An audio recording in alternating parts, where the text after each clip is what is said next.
Hi, I'm Steve Finesse, Executive Director of the North American Fishing Club. Welcome to this edition of the Complete Angler video series, in which we highlight 3 of bass fishing's deadliest baits and offer tips that will help you catch more fish.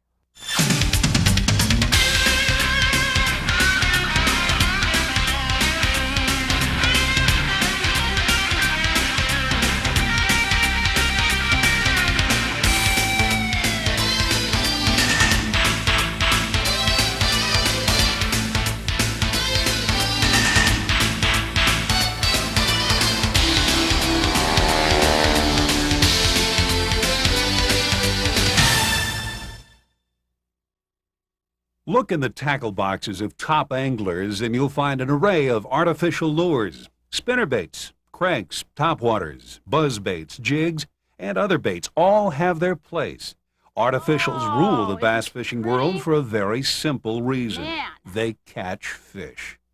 Unlike many other anglers, bass fishermen cannot rely on just one bait or lure and catch fish consistently. They must select baits to meet a wide variety of conditions and fish these baits properly. And that's not always easy, as the skills and equipment needed to effectively fish baits like the jig are not the same as those needed for soft plastics. Today, you're going bass fishing with some of the best bass fishermen in the country. You'll recognize the names. Shaw Grigsby, 8-time national tournament champ and renowned sight fisherman. Bill Dance, North American fisherman columnist and television host. Larry Lison, renowned Florida guide and tournament angler. Joe Thomas, member of the North American Fishing Club's prestigious Bass Advisory Council. Larry Nixon, leading tournament money winner. Karen Savic, one of only a handful of female bass guides and a successful tournament angler. Jim Moina, winner of the largest prize in tournament history, the $200,000 grand prize in an FLW tournament held on Minnesota's Lake Minnetonka. These anglers will acquaint you with the most important features of each lure, show you the best technique to fish them, and teach you little-known tricks for making them even more effective. Plus, they offer valuable tackle tips. After all, without the right line, rod, or reel, it's next to impossible to fish some lures properly. This tape covers 3 of the most productive bass baits ever created. We'll start with versatile soft plastics, then move on to spinnerbaits, and finally, jigs. In less than 60 minutes, you'll know more about fishing these great baits than some anglers learn in a lifetime of on-the-water experience. Information that will help you catch more bass. Soft plastic baits deserve a place in every bass hunter's tackle box. They've got the action and feel to trigger bass to strike and come in a dizzying number of shapes, sizes, and colors. You are no doubt familiar with most of them, so we won't spend time on each. Rather, we'll put the baits to good use, starting with the tube, which has made Shaw Grigsby a famous man. Let's join Shaw on a sight fishing expedition in Florida to learn firsthand how and where he fishes tubes. Come on. Did he get it? Golly, he got it, ran straight in the grass. Come on, you can get it. You can get it. 6-pound. Oh, yes. Come on. He's not a moose, but... Golly. Come on, fish. Give up just a little bit. Yeah.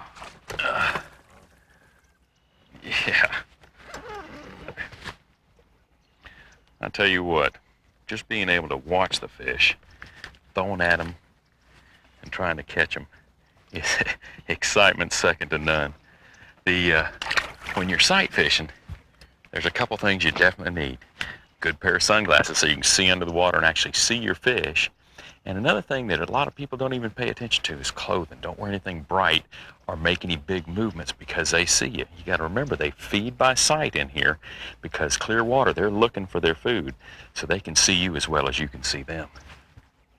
One thing about current that's different than a lake is that you have to lead the fish, kind of like duck hunting or something. You got to get out in front of them. Got him. Oh, it's a monster. It is a bass. A monster bass. Look at this. Oh! This one unloaded on it.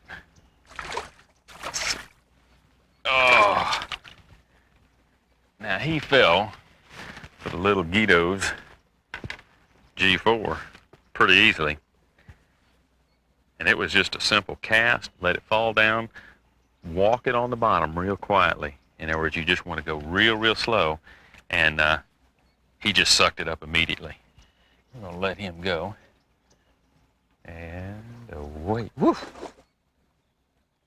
With clear water, you're going to downsize your baits. Use a smaller bait, like a little tube bait, like this Guido's G4. It's a hollow body, little 4-inch piece of plastic, and the bottom of it's shredded, so it has little legs. Tremendous bait for clear water. Now, another one of the great baits for clear water is like your soft jerk baits or your regular hard jerk baits. And what these are going to do, they're going to look like injured minnows or injured shad, and it's going to get a reaction bite, so you can catch a lot of fish on those. But let's rig this tube bait real quick. I'm going to use an internal quick clip weight, just a piece of lead with a wire loop on it. Slide it in the back of the weight, just inside the hollow body, and just push it till it gets all the way to the front. Now that wire loop's right at the front. You take your little #1 high performance hook, insert it dead in the head of the bait, and you'll feel it hook that little wire loop. Just bring the hook out about 1/4 inch, slide it all the way around, cover your knot and your eye. You're going to do it there. Clip the clip behind the plastic. Now that holds it securely where it can't come off. Just look where the bait's going to sit normally. Punch the hook straight through, so you're going to kind of bend the bait, punch it straight through, and you can see it's going to sit nice and flat and even on the top. What I do at this point is just slide the plastic forward and just insert the tip of it just under the skin.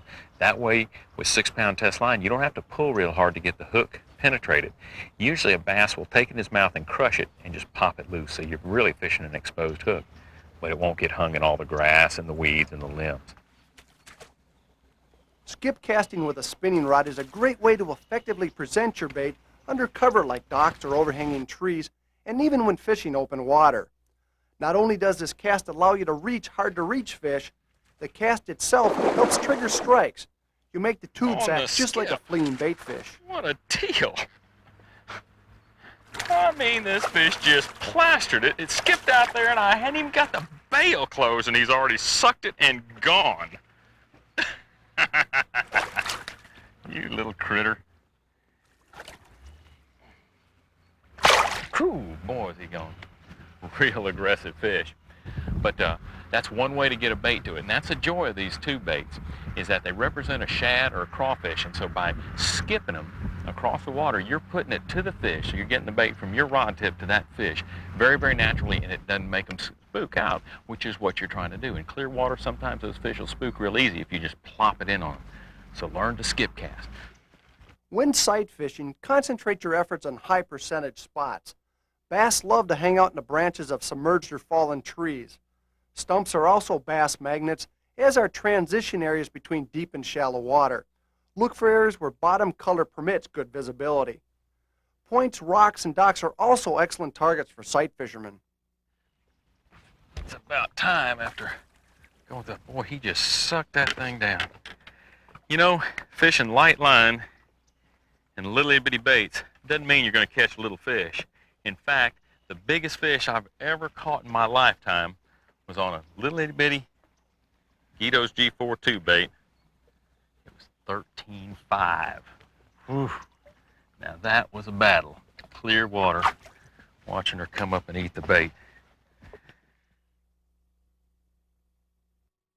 Most of us know how effective a slow presentation with a plastic worm can be, but few of us ever think to fish these baits fast. Here's top guide and touring bass pro Larry Lison to show you the technique he calls speed worming.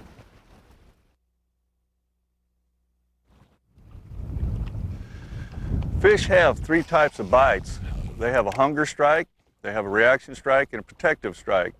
And this technique plays against all 3 of their instincts. If they're hungry, they'll chase it and bite it. If they're not hungry and protecting the nest, they'll shoot off there and hit it.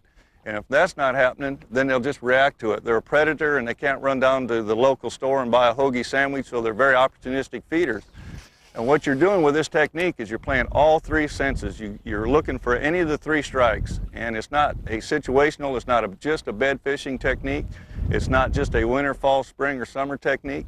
It's a technique that, because of the bass's very nature, when they're not biting, when they're not hungry, they bite this well, and it's a great technique for those hard days when it's bluebird sky, clear water, not a breath of air blowing. It's a very subtle way to fish. It doesn't spook the fish. There's no flashing or vibration or rattles down there to make him run away from it. He's curious. Here it comes, there it goes, and he takes a whack at it. So again, you're playing against all three senses that the fish have as far as getting a bite with an artificial bait. For this technique, I feel that it's important to use a long rod. In this case, I'm using a 7-foot rod. It does two things for you. It allows you to make long casts, and in clear water, sometimes that's very important. The other thing is, when you set the hook, you've got a long rod pulling up a lot of slack. So if you would happen to get a bite at the end of the cast, when you set the hook, you pull up line much quicker, and you get a good, solid hook set. And by holding it at 10 o'clock, when you drop slack in, it gives him time to eat it. You don't have to be in a big hurry with these fish. When they bite it and you feel a bump or you see the swirl on your bait and you drop back, throw slack in, reel down, sort out which way you went, get your line tight, set the hook, and you'll catch him. When you're using this technique, you're really not locked into just one style of worm. I have one that's my favorite, it's worked for me, and that's a ribbon tail. But any soft plastic you can fish this way, whether it be a grub, a lizard, a worm, a paddle tail worm, basically any type of plastic. And the conditions usually will dictate which one you want and the time of year. We'll talk about lizards for a minute. Lizards seem to work better when the water's a little cooler, the fish are just starting to move up, it's a little bulkier bait, and yet has lots of action with the tails and the legs wiggling as you reel it in. And it's a very, very good bait, especially since it's a little bigger and bulkier. It's a good bait when you get into the little more stained water. It still works in clear water for sure, but if you just stop and try to put 2 and 2 together, you'll always come up with 4. And if visibility is poor, a little bigger bait quite obviously is easier to see. Instead of using a lizard, sometimes we use a grub, and the difference there is that when the water's very clear, like it is here, and shallow, like it is here, then a grub sometimes works better. And the reason for that is it's very, very shallow. They don't have a lot of water to hide in. It's very clear, and it's very small and very compact. And the nice thing about a grub when you use it is when he bites it, he's got the whole thing in his mouth. So you can be very flexible in the plastic you use, and you just try to match what's going on at the time. Stained water, a big bulky bait. Clear water, a small subtle bait. With the conditions like we have now with this high winds, you really are restricted in your options. There are a couple other options you can do. You can throw a spinnerbait, you can throw a spoon, swim a worm, of course, and the reason for that is you can keep in contact with your bait. If you try to fish a bait slow, like a worm slow or a jig slow or any of those type of baits, you just can't maintain contact with your bait. You don't know what's happening down there, and with a speed worm, spinnerbait, spoon, those are about your only options. You really get restricted under these type of conditions. There's one. Oh, he's coming up. He come right to the top. He's got a big wad on him too. Boy, they get down in that grass and they know what to do, I'll tell you. I'm trying to get back down in the grass.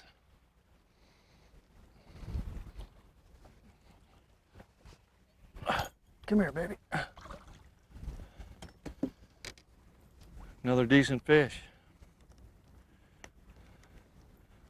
Pretty shape. That's another fish swimming a worm. I hope today this has helped you a little. It gives you another tool to go catch them, especially on a day like today. A lot of people didn't even venture out of their house, and here we are out here at Lake Okeechobee swimming a worm, catching fish like this.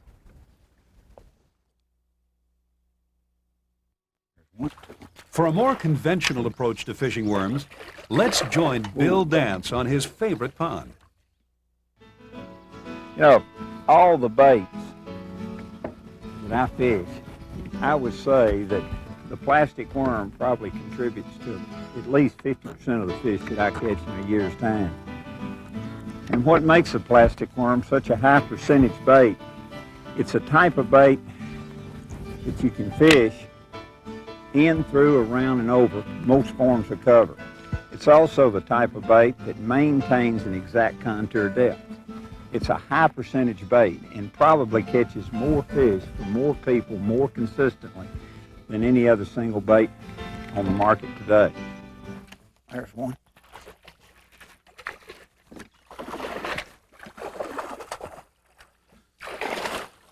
Boy,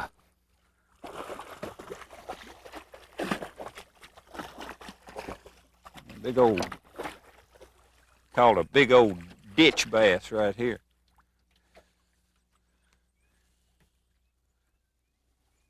Open that old mouth.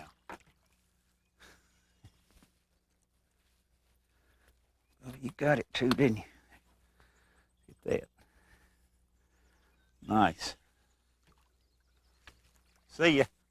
Let me show you something in this diagram that you might find interesting about worm hooks.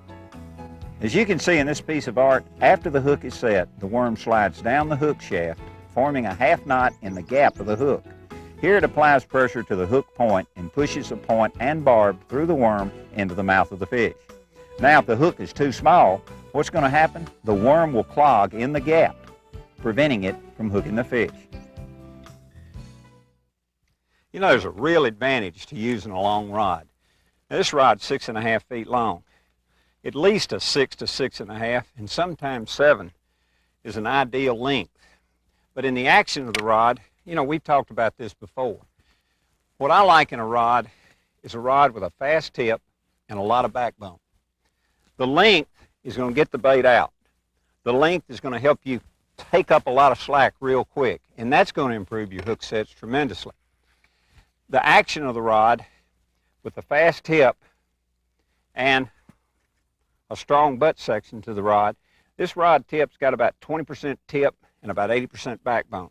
What that tip's going to do is help you feel the bottom as you work it along. It's going to telegraph it through this heavy butt section of the rod where you can feel so much better with a fast action rod. It'll enable you to feel better. Plus, the fast action rod is going to enable you to get a much better hook set.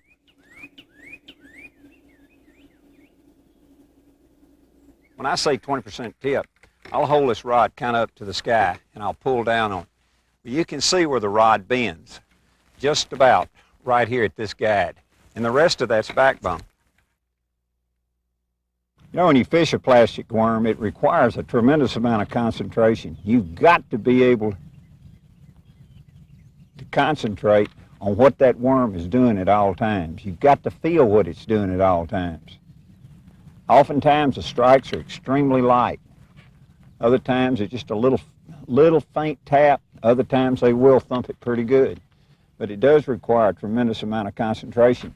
And with an extremely light slip sinker, it's going to require more concentration because you don't have as good a feel with that light slip sinker.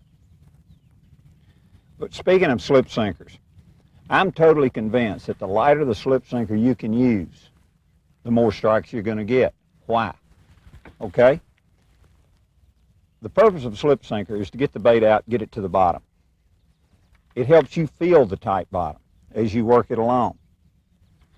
But the lighter slip sinker, as I said, is going to be harder to feel, but it's going to give that worm much more of a natural-like action as it falls back to the bottom. There's one. Whoa, buddy.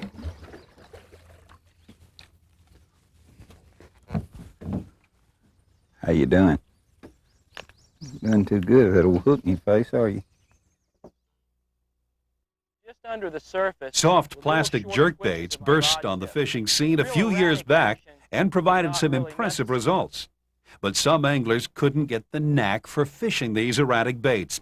Here's North American Fishing Club Bass Advisory Council member Joe Thomas with some jerkbait tips.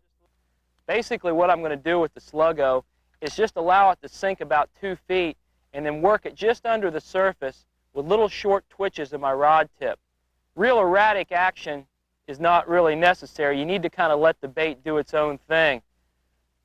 A Sluggo was probably one of the most revolutionary lures to tournament fishing a couple of years ago. It's won a lot of tournaments simply because it's one of those lures that just does its own thing. It'll never act the same way twice. You know, the soft plastic jerkbait is a lure that came on the scene about 3 or 4 years ago, and it's been one of those lures that really found its place in bass fishing. There's a lot of good brands on the market. The Sluggo was the original, the Kalen Hopalong. Basically, all it is a soft plastic-bodied lure that imitates a dying or a struggling minnow, much like a long A-bomber or a rattling rogue would. The unique thing about this lure is that while it looks like a jerkbait in the water, it fishes weedless just like a plastic worm. I fished this lure on 17-pound test line and an offset shank hook. This particular brand here is called an Owner. It's a heavy forged steel cone cut hook that has a little bit of weight to it, which is really critical in getting the Sluggo to act properly. Now, as far as rigging is concerned, basically we're going to Texas rig it just like you would a plastic worm.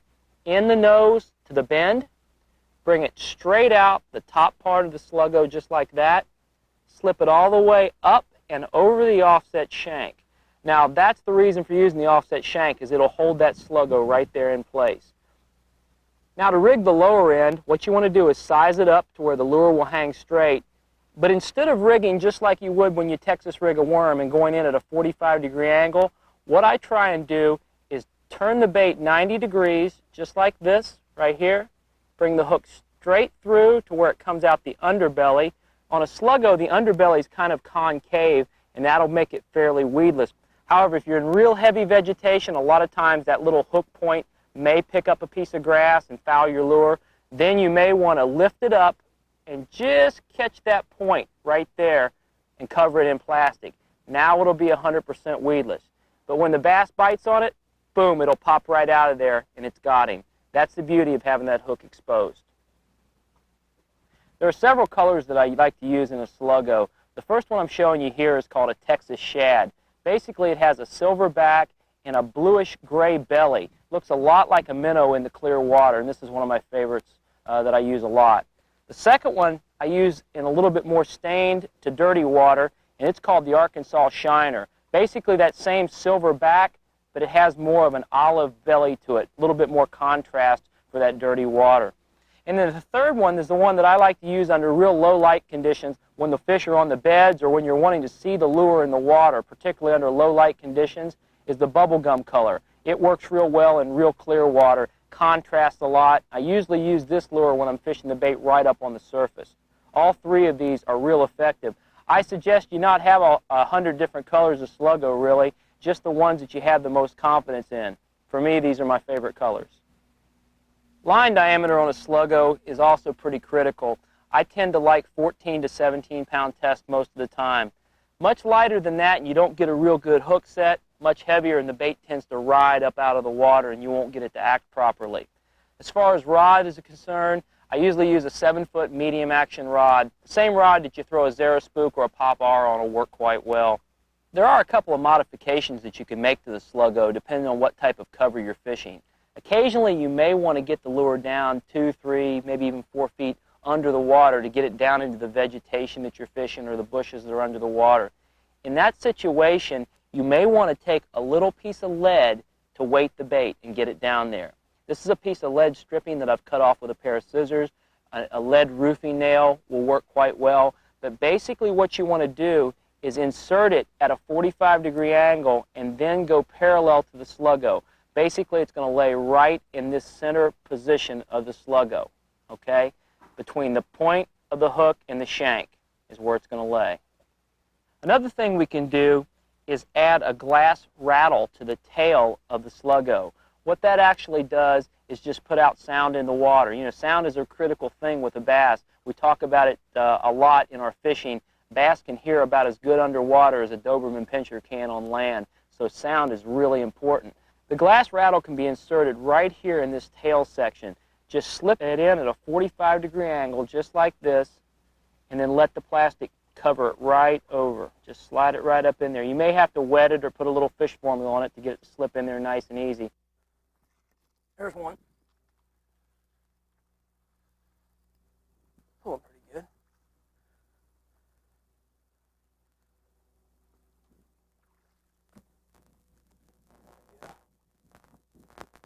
Now that one was down just a little bit deeper. He hit that Sluggo kind of like a worm strike. Just went up and boom, tapped it, dropped my rod and set the hook. Had the bait down about 2 foot in the water.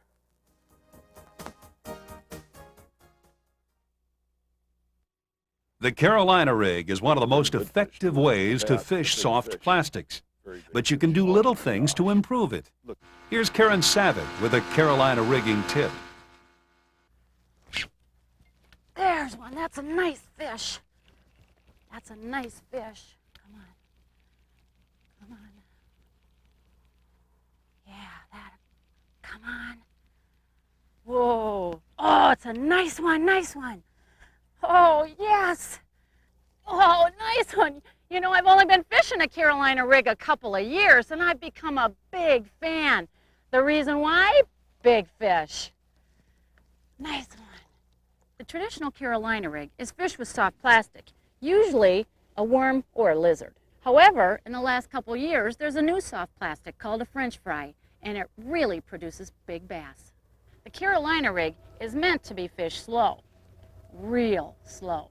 And when you fish a French fry, you fish it even slower than that. I go to a Carolina rig when I'm looking for a slow presentation.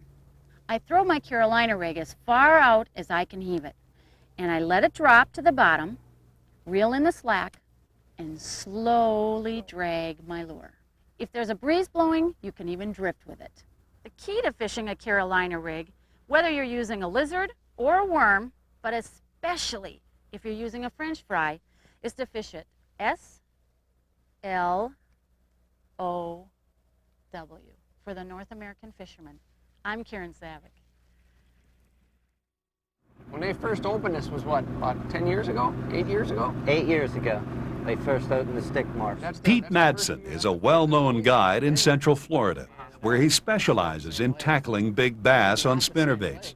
Under cold front conditions, Pete and NAFC Executive Director Steve Finesse turned to spinnerbaits to take big bass on Florida's famed stick marsh. Cold fronts. I mean, this is your typical cold front morning, bluebird skies, the wind's blowing. It's cold out. It's cold. It's not shorts weather, that's for sure. Well, we'll see. I'm from Minnesota. Any sun is warm. I'm gonna put a little stinger hook on it. You are going to run one. Yeah. There's one, Pete. There's one. All right. Good fish. This is a thick fish. That's you know what? Huge fish. This fish hit and it missed the bait. And come back. And he came back when the bait was falling. Oh, nice fish. Need help? No, I'm fine. Good That fish grabbed the bait and I missed the hook set, but as it was fluttering down, it grabbed it again. That's yeah, aggressive. Come back, yep. Oh, nice fish. Boy, he wanted that bait too. Come here. Ah. Oh, that's a heavy fish. Yep. I can't believe the weight. Thick. That's a 5-pound fish. Oh, yeah. No question, that's a 5-pound fish. When fishing spinnerbaits, how you start your retrieve can affect your success. Pete and I found that by allowing our baits to flutter down until they hit the tops of the hydrilla, we triggered more fish than by starting our retrieve as soon as the baits hit the water. Anytime you're in Florida, take every bite seriously. Been 2 hours since you had a bite, you want to take the next one seriously, because it could be a monster right in the middle of the day. Wait, when he's got it. Oh, big that's fish. a good fish. Big fish. Let me get out of your way here. He's coming right at the boat. He's jumping again. Nice jump. They're jumping like smallmouth this morning. They don't want to get off of that bottom there. Great strong fish. Look at that. Double that rod over. It's amazing. Oh, he's barely hooked. He's got him on the stinger hook. A stinger hook. See that? Watch when he comes up. See that? Yep. You got him on the stinger. Nice fish. If bass seem to be short striking your spinnerbait, you can add a stinger or a trailer hook to improve your hooking percentages. When fishing open water, I like to run the hook point pointed down. However, in heavy cover, I go with the point facing up to prevent hang-ups. When do you decide to go into your tackle box and reach for a spinnerbait other than a crankbait or a jerkbait or something? Okay, that's a good question. Okay, in Florida here, it's such a limited amount of time that you can really catch a good, a lot of fish on a spinnerbait. And it's kind of like from about December through April. And that's it. There's one, Pete. Good, right at the boat. Oh, you see that? He followed that thing up? Yeah, he sure did. He followed clear to the lake. I gotta get him out from under the motor. Oh my God. I can't How get big him is up. he? I don't know. I haven't seen it. Oh, it's not even that nice big. Fish, nice fish. But he's strong, isn't he? Them stick marked bass. Need some help with him? No, I'll grab him. I'll grab him. I went to a different spinnerbait. I went to one that's got dual. Yeah, it's called the blade clacker. It's actually got two two willow leaf blades Mm-hmm. that Nice sit on fish. top of each other right there. That's maybe our best fish of the day so far, isn't it? I'd say it's over 5. Real maybe. nice fish. Yeah, nice fish. Got him right in the corner of the mouth. Good job. I can't believe how strong these fish are. That thing, he came up right side of the boat. I just saw the flash and the bait disappeared, and he went underneath the boat. I thought he was going to get into the motor. Yeah. I really thought he was a real huge fish. But he's bigger. good. He felt bigger than that. Yeah. That's about 5. What's huh? that mark on his side there? You think you hit a tree there? I don't know. Yeah, Looks fresh. Yeah. Maybe you banged him off a tree. Maybe that's where he comes from. There he goes. Thank you, sir. All right. There he is, Steve. Oh my God, what a fish. It popped drag when I set the hook. Big Have you fish. seen it yet? This is really, no, I ain't seen her. Here, Boy, let me help she's you. strong. Let me help you. It's a big Let me help stick you. marsh bass. There she is. Oh, man. Look at the size of her. She just, Get him there over she here. is, there she Get is. him over here. She's coming. Oh, there she goes. Look at that, look at that, look at that. You got her. Look What at a that fish. fish, Pete. Oh my God. I'll What tell you a what. beautiful fish. Boy, Hold what it a up. I'm going to grab a picture, beautiful- Okay. and we're going to let that baby go. Wow. Nice fish. Paige is a North American fisherman. Why don't you let her go? Okay, what a beautiful fish. I'll tell you what. That's a real stick marsh bass. She was really, really strong, Steve. She She fought. was. I mean, yeah, she came came up boat. kind of stunned there at the end, Yeah. but Well, she gave me a heck of a fight up till then. Okay, Beauty. baby, go ahead and go. Look at that. Watching a spinnerbait move underwater, you probably question why it is one of the most effective bass baits ever invented. Then you look a bit closer. You notice how the blades flash like baitfish. You see the bait hesitate as it hits cover. You see the pulsating skirt. Then you understand the allure. Spinnerbaits are some of the most versatile lures in your tackle box.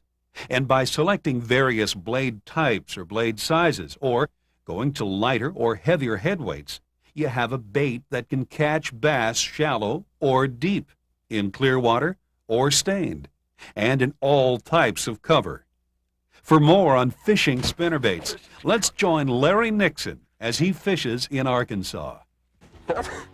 Jump for me. I like it.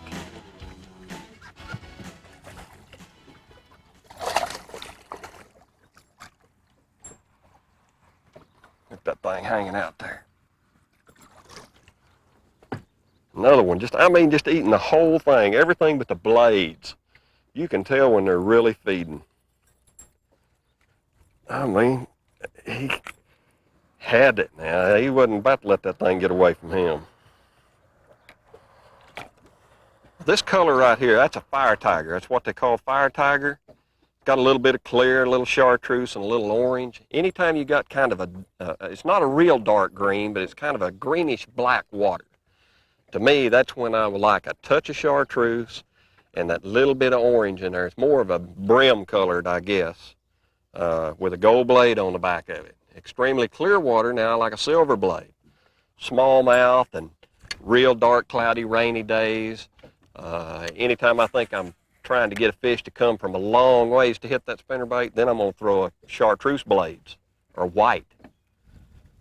That blade selection is, I mean, I know it's complicated to some people, but if you keep it rather simple, gold and silver, gold in dark water, gold on cloudy days, silver in clear water, silver on bright windy days, and then, but you got to have them chartreuse and white blades and even orange for other situations, like early spring, lots of crawfish. I don't never go out there without my bright blades. But still, gold and silver's my old standbys. And when in doubt, that's what I'm going to throw. Extremely muddy water, boy, I love a good chartreuse blade. Oh, I love that pigtail on the back of a spinnerbait. That trailer right there is about as good as it gets when it comes to putting on the back of a spinnerbait. That little twin tail trailer, fish done changed the colors on it. They've eat it up so much. That does give a spinnerbait some action. The only time I don't use a tail is extremely clear water, where I'm running it real fast. Most of the time, I think the fish they get a whole lot better bite of that hook. It's like they feel it going in and it's soft and they just love it. This is one of them areas that is terrific springtime spawning grounds. It's got scattered clumps of grass all over, but there's a lot of that sand. You see them sandy places, that white bottom? Boy, bass love that. That's a good feeding area. Spinnerbaits are one of the best baits for covering water quickly and efficiently, shallow or deep. That's one of the reasons Bill Dance is such a big fan of this lure. Here's the North American fisherman, columnist, and noted pro sharing his favorite spinnerbait tactics for taking shallow water bass. Today we'll be object fishing shallow cover in a depth of 12 to 18 inches of water. And we'll be doing it with a lure that's tailor-made for this type situation, the spinnerbait. It's an ideal bait when you have conditions like we have today. Extremely shallow, murky water that's laced with many different forms of wooded cover. That wooded cover consists of stumps, logs, treetops, and standing timber for the most part. All right.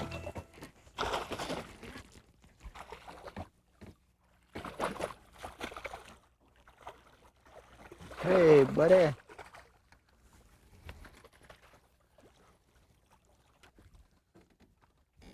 Don't get cute. Don't get cute.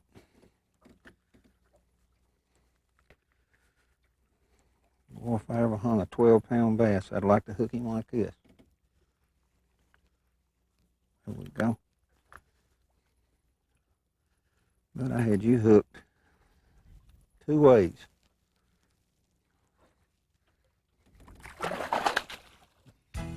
Without question, the popularity of these lures is well deserved. These baits enable a fisherman to work many forms of cover without having to worry about hanging up every 6 to 8 feet during the retrieve. It's a type of bait that can be fished in, through, over, and around most types of cover. Yet, when visibility is extremely good, the largemouth will not normally follow a spinnerbait as far as they will follow, let's say, a plastic worm, a plug, or even a jig. Spinnerbaits, for the most part, are most effective in murky water on individual bass rather than groups of bass. There you go. Nice fish.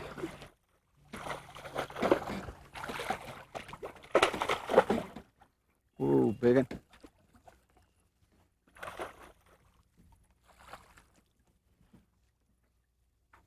There we go. Isn't that a pretty one? Let him boil that tree.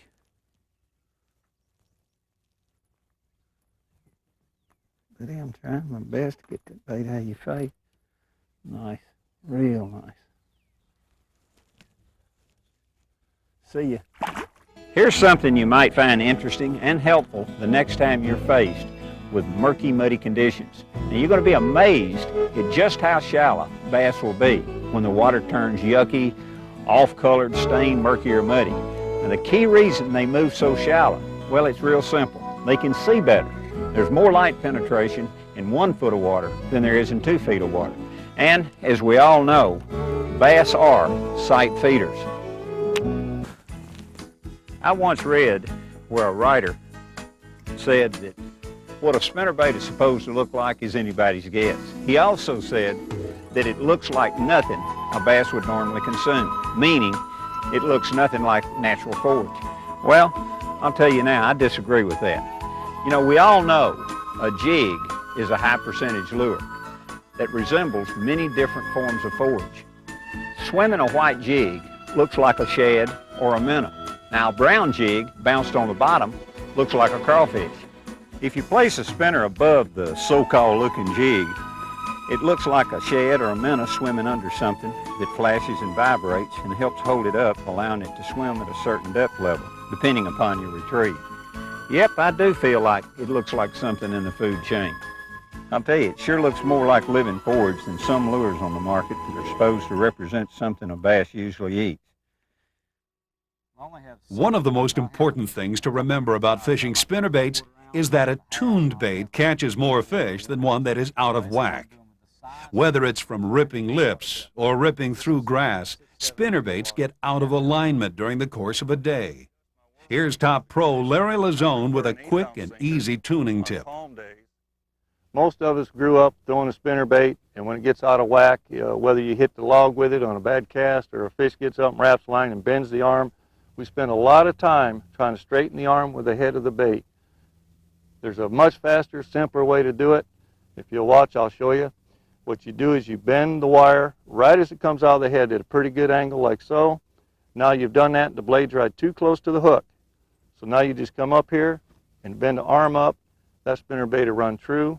You don't have to worry about whether it's in line, not in line. If you'll just bend it up more of a 45 degree, then you will raise the arm, bend it up to clear the blades, it'll run true.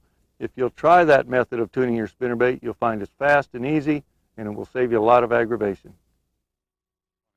Jigs used to be considered wintertime baits by many southern anglers, but their year-round effectiveness is now widely accepted. Jigs get right in the face of bass, even in heavy cover, and coax strikes from even neutral fish. While jigs as a whole haven't changed much over the years, the football or roller jig head design is now capturing the attention of anglers across the country after western bass anglers let out their little secret. One of the best fans of the new football head design is Midwesterner Jim Moina, who used the jig to win $200,000 in a recent FLW tournament, the largest purse in the history of tournament bass fishing. Here's Jim detailing his technique for fishing these deadly baits. The head shape is everything for this type of fishing. And it's specially designed to fish rocks, gravel, and sand. The line tie here is recessed into the head.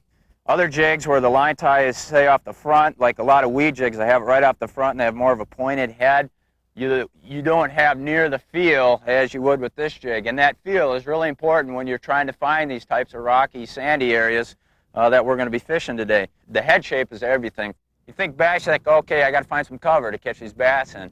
Well, where I'm fishing, there really isn't any, classic type cover. I guess, you may, if you got big enough rocks and boulders, well, that's the cover, but these are just flat gravel areas with, rocks that maybe are the size of your fist. In this spot, the good rock is, it's real crisp, clean, a crisp, clean feeling every time I move that jig and it bumps when it's just a real crisp, clean deal.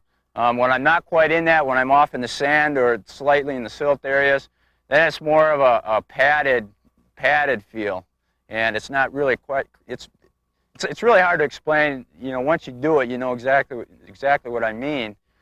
I am in the good stuff right now. So let's.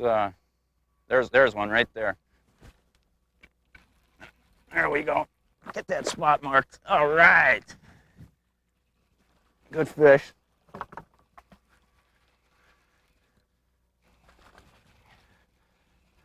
There we go.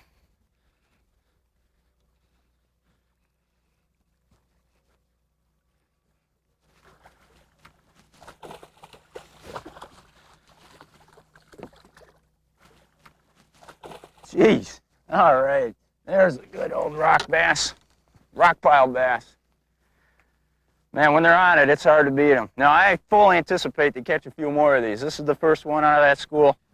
Roller jigs are so effective not only because of the way they move on the bottom, but how they react to objects like rocks. These baits move with a subtle side-to-side action, then dart off rocks, perfectly mimicking one of the bass's favorite forage items, the crayfish. I find a lot of rock in lakes, up on, just up on a shallow flat with no break by it. Those types of rock piles, I've caught bass on them, but for some reason the real big mamas just aren't attracted to it. They need that accessibility to a deep water. And the break, I guess when I say deep water, I just mean a quick breakdown that goes down maybe 5 or 10 feet quick, and it may flatten out right there, or it may just plunge into the abyss. Boy, that's really good rock there. In fact, okay, I think we got one right there. Yep. Oh, there she is. There she is. Yeah, that's a good one. Boy, I love this roller jigging. Come on, girl. Oh, there she goes. Come on up here. You don't want to come up here, do you? There we go. Oh, all right. Nice fish. The rocks and roller jig, they're definitely a marriage made in heaven for me. Bill Dance often turns to a jig when fishing the deep edge of Hydrilla for summertime bass. Let's join Bill. You know, the jig and fork combination is without question the type of lure with a big reputation. One that not only builds tremendous confidence, but comes with a good promise of catching nice-sized fish.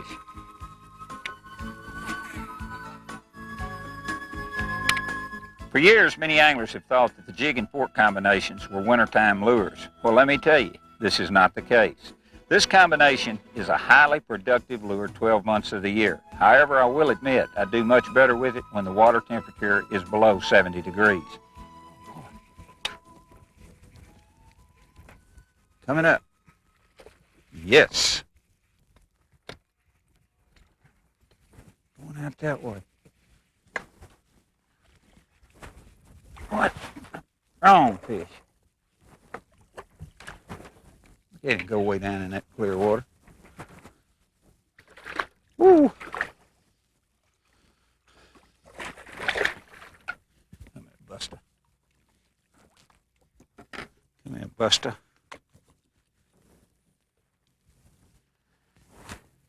There we go. What I'm fishing with here is a 3/8 ounce rattling Strike King jig, and I've got it tipped with a little 2.5 inch bow eel leech.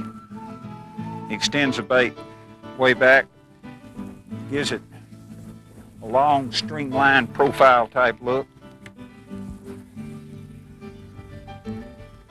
Although many jigs are fished only during the winter, as stated previously, I've had a great deal of success using them the other 8 months of the year in all parts of the country.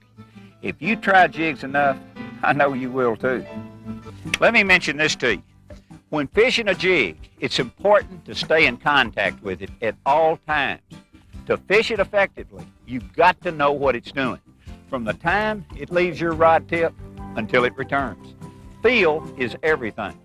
When I know what this jig is doing, I know when to move it, when to stop it, when to move it a little bit faster, or when to work it even slower. If I'm not feeling it, I absolutely cannot work it properly.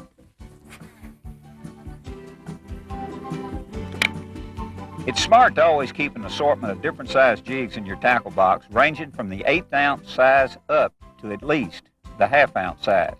If the bass are aggressive during the day and the strikes are coming fast, a 1/2 ounce size can produce extremely well. But when the action slows down, you'll need to size down. Doing this might really surprise you. You'll be catching bass during times that would otherwise be unproductive. Speaking of jig sizes a minute ago, regardless of the jig that you use, make sure to work the lure with the rod, not the reel. When using the reel to move the bait, the rod position is generally more horizontal. As the jig falls off a piece of cover, not enough slack line exists to allow the bait to drop vertically. Instead, it glides towards you and away from the target.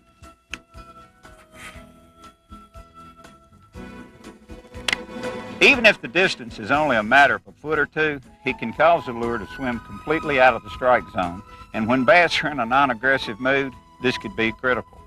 However, when the rod is used to move the jig, the higher position lets you drop the rod as the bait climbs over something, keeping it close to the object. Okay. Oh, there's a hit right there.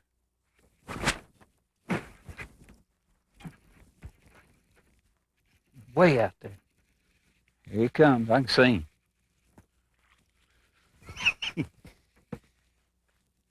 he was up on top of it. Getting way down in the clear water.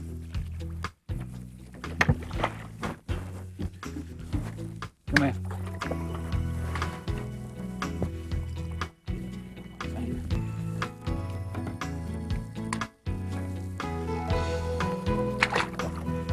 You know, fishing this bait in that vegetation, that bait will go down and you'll start to pull it and it'll slip on that hydrilla. Let me tell you something about that. You know, many times you won't feel a strike when a bass hits a jig. All you'll feel is sluggish weight on the other end. But what you can do with just a slight pull of your rod tip, what that'll do, that'll tell you there's something alive that's got it. And when this happens, what you want to do is just reel down, set that hook hard, pick up the slack naturally, set the hook hard, and set your rod in an upward motion, and hang on. You know, a little bit ago I was talking about wanting this jig to vertically drop. What I try to do is when I cast the jig out, and once it hits the water, as I said, I want it to vertically drop, not swing back toward me. Now, I'll admit, it's much easier to do this with a spinning rod than it is a bait casting outfit. But when I'm using bait casting tackle like I am today, what I do, when the jig hits the water, I barely lift my thumb off of the spool and raise the rod tip. This prevents the pendulum effect, and it helps the jig fall straight down. But as the jig falls, I'll lower my rod tip, placing my thumb loosely on the free spool so that I can maintain good, contact with the lure, and I can detect the strike if he hits it on the fall. I've got a hydrilla bank right here. It's probably 5 to 6 feet of the surface, and it comes out and it breaks straight off. And those fish are right on the vertical edge of that hydrilla bank. Whoa, buddy. Get him down in the clear water.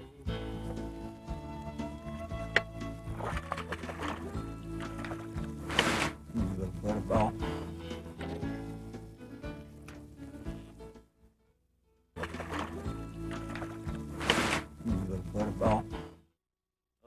Like Hydrilla in the south, Milfoil can fill the entire water column with seemingly impenetrable cover. As Minnesota pro Paul Newman explains, the best bait for targeting bass holding in these aquatic jungles is the jig. Here's Paul with more. What I'm working here is a little spot on the spot. It's a big milfoil flat. It's got a little depression in it, and I can usually just about come up on this little depression once I get lined up on it and really catch one. Oh, there's one. Oh, he's in the foil. Oh, he's buried. A lot of times when the fish covered in weeds, it really helps to get the fish in the boat. It really keeps them inactive. They don't fight as much. That's what we're fishing here, deep mats of this milfoil here. These fish love it. Good fish. Milfoil appears to grow right to the bottom, but there is an opening beneath the grass where bass like to hold. Heavy jigs, weighing as much as an ounce, will help you reach these fish by breaking through the vegetation canopy. I really try to match the bait that's down there with the color of my jig. I start out with a camo jig. It matches kind of a green crawdad that's down there. I've switched to white here. White's not really, you probably wouldn't think of it as a natural color. It doesn't really simulate a craw at all. It more simulates a shiner, a cisco, a bait fish rather than a crawdad or something to that nature that the bass are going to be foraging on. When I'm fishing these weeds, what I like to try to find is I like to try to find a harder bottom underneath these weeds. Maybe gravel, maybe rocks, something to that effect. That will really, those fish will really like to congregate on. Oh, there's one. Under the boat. Come on. There he is.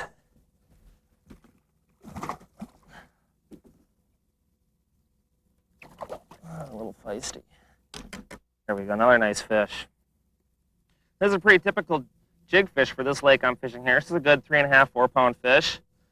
Good fish. What we're gonna do now, we've already caught a fish here. I think what we'll go do is go try a little different technique that I'd like to show you guys. I think we'll go fish a jigworm in a different spot. Maybe we'll try some inside turns on the outside of the weeds.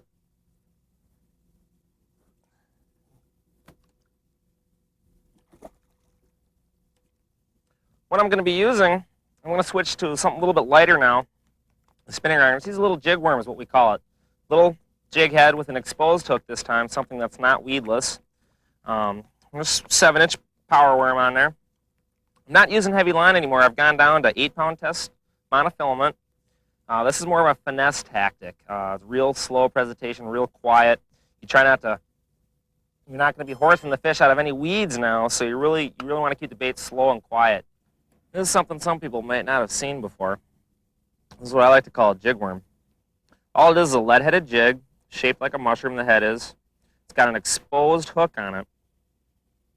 And all you really do is thread a worm up onto it, keep the hook on the outside, and you can fish anything from a 4-inch worm all the way up to a 7-inch worm, or maybe even a 10-inch worm, depending upon how aggressive the fish are that day. I usually generally stick with a 7-inch power worm I like to fish.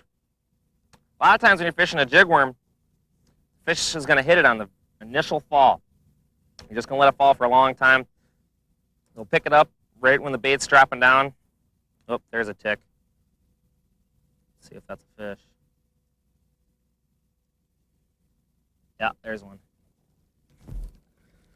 Oh, he's swimming up with it. Where is he? Under the boat. There he is. Nice fish. Oh, yeah. Oh, back here. He doesn't want to be caught.